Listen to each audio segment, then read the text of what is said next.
Hi everyone. সেদিন আমরা সবাই মিলে গিয়েছিলাম এই রেস্টুরেন্টে। এটাকে ক্যাফেও বলা যায়।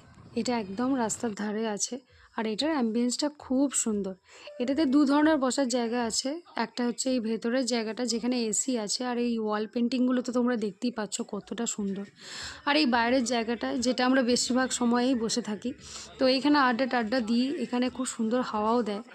আর ওই দিন গরম থাকা সত্ত্বেও আমরা কিন্তু বেশ কয়েকজন চায়ের অর্ডার করি, কেন কি এখানে চাটা খুব সুন্দর বানায়। তো অনেকক্ষণ গল্প টল্প করার পর ফাইনালি আমরা কিছু স্ন্যাক্সের অর্ডার করেছিলাম। তো সেই দিন অর্ডার দিয়েছিলাম ড্রামস অফ হেভেন, যেটা খেতে মারাত্মক সুন্দর ছিল। আর ছিল এই ক্রিস্পি চিকেনটা, যেটা দারুণ খেতে ছিল। এরপর দেখি বোন অর্ডার করেছে কোল্ড ড্রিঙ্কস, যেটা দেখে আমিও একটা অর্ডার করি। সো ফাইনালি এখানে খাওয়া দাওয়া করার পর, গল্প টল্প করার পর আমরা সবাই মিলে এখান থেকে ব্যাক করি। By everyone.